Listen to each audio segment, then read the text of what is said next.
ایک زمانے میں لمبے پہاڑوں اور وسیع سمندروں کے درمیان بسی ہوئی ایک سلطنت میں شہزادہ الرک ایک بہادر لیکن متجسس روح رہتا تھا۔ اس کے دن شاہی فرائض سے بھرے ہوئے تھے، پھر بھی اس کا دل قلعے کی دیواروں سے آگے کی مہم جوئی کی خواہش رکھتا تھا۔ ایک دور دراز مملکت میں شہزادی ایلارا رہتی تھی، جو نہ صرف اپنی خوبصورتی بلکہ اپنی حکمت اور شفقت کے لیے بھی جانی جاتی تھی۔ وہ دور دراز مقامات اور دنیا کے اسرار کے بارے میں پڑھنا پسند کرتی تھی۔ ایک دن اسے چاندی کے پنکھوں والے پرندے کا ایک عجیب خط ملا۔ خط ایک چھپے ہوئے جنگل کی بات کرتا تھا، جہاں نایاب پھول ابدی بلوم اگتا تھا۔ جس کو بھی ملے گا اس کے دل کی گہری خواہش پوری ہوگی۔ گیلارا کی خواہش سادہ تھی، اپنی بادشاہی میں امن اور خوشحالی لانا، جو خشک سالی اور قحط سے دوچار تھی۔ بغیر کسی ہچکچاہٹ کے وہ ایٹرنل بلوم کو تلاش کرنے کے لیے سفر پر روانہ ہوئی، یہ نہ جانتے ہوئے کہ پرنس الرک نے بھی پھول کے بارے میں سنا تھا اور وہ پہلے ہی اسی تلاش میں تھا۔ دنوں کے سفر کے بعد شہزادہ اور شہزادی ایک جادوئی جنگل کے کنارے پر ملے، جہاں ایسا لگتا تھا کہ وقت ساکت کھڑا ہے۔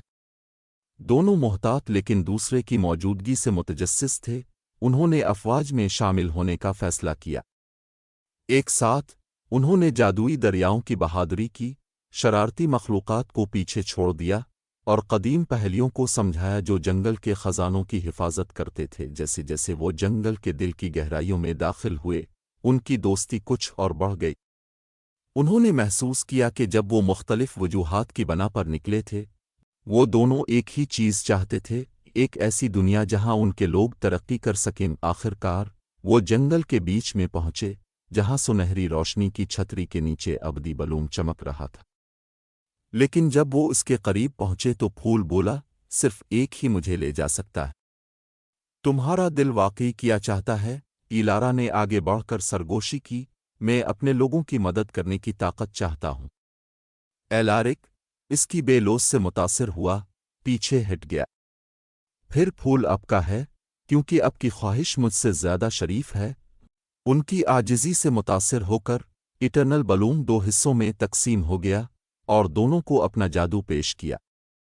اس کی طاقت کے ساتھ ایلارا کی بادشاہی پروان چڑھی، اور ایلارک کے دل نے ایلارا کی طرف سے جس مہم جوئی کی تلاش کی تھی اسے مل گیا۔ شہزادہ اور شہزادی نہ صرف ہیرو کے طور پر بلکہ مستقبل کے بادشاہ اور ایک متحدہ دائرے کے ملکہ کے طور پر، جہاں امن اور محبت نے ہمیشہ کے لیے راج کیا۔ اور اس طرح ان کی کہانی لیجنڈ بن گئی، ایک ہمت، محبت اور مشترکہ خواب کی طاقت۔